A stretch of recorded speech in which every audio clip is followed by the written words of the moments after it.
쥐쏘미야, 한일 군사정보보호협정을 계속 유지할 것인지 아니면 파기할지 그 결정을 할 수 있는 기한이 이제 한 달여 앞으로 다가왔습니다. 한일 간의 정보보호협정이 맺어지기까지에는 우여곡절이 꽤 있었습니다. 이명박 정부 시절인 2012년 6월 29일 양국 정부는 공식 서명하기로 했었는데요. 서명 1시간여를 남기고 한국 요청으로 체결이 연기됐습니다. 그 이유는 한국 국회에서 협정 체결 절차를 문제 삼았기 때문입니다.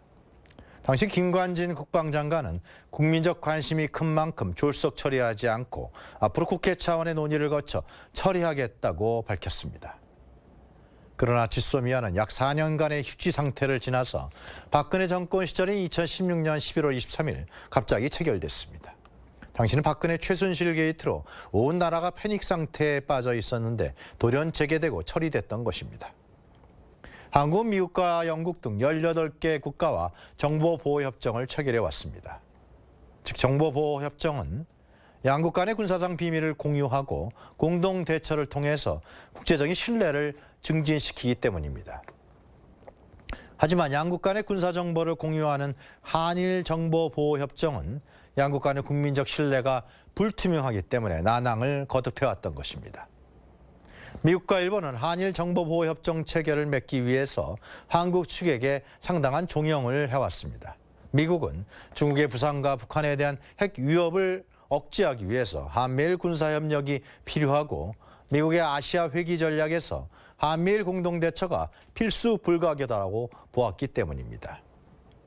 일본 역시 한일정보보호협정을 시작으로 아스카, 즉 양국 간의 군수 지원 협정으로 나아갈 수 있고 이는 한일 간의 밀접한 군사협력으로 진전돼서 향후 군사대국화 전략에 따라 한반도로 진출할 수 있는 주요한 군사적 시금석이자 기회가 될 수 있다는 판단이 깔려 있기 때문입니다. 중국의 군사적 역량이 아시아에서 급부상하고 북한의 핵 미사일 위협과 도발이 점증하던 시절인 2010년, 그해 7월 일본 자위대 장교들이 한미 군사훈련을 참관했고요. 또 12월에는 한국군 장교들이 미일 군사훈련을 참관했으며 당시 미국 태평양 사령부는 한미일 삼국 간 믿을 수 있는 군사정보 메커니즘을 설립해야 한다고 밝히기도 했습니다. 즉 쥐소미아는 한미일 군사협력, 나아가서 군사동맹까지 염두에 둔 포석이라고 볼 수가 있는 것입니다. 그러나 2019년 한반도를 중심으로 한 상황은 급변하고 있습니다. 한일 정보보호협정을 맺게 한 북한의 심각한 위협은 매우 약화됐고 남북 간은 작년 9월 19일 쌍방 간의 무력 충돌을 배제하는 남북군사합의서에 서명했습니다.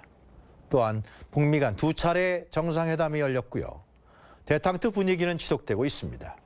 반면에 일본은 한국을 상대로 무역 보복 조치를 감행했고 조만간 한국을 백색 국가 리스트에서 제외한다는 방침을 진행 중에 있습니다.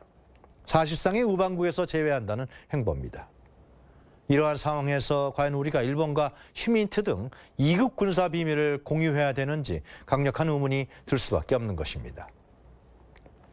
더욱이 한일 간 경제전쟁이 벌어지고 있는데 미국이 한미일 군사협력을 강화 추진하는 아시아 전략이 과연 그 실효성이 있을지 더욱더 회의적일 수밖에 없습니다.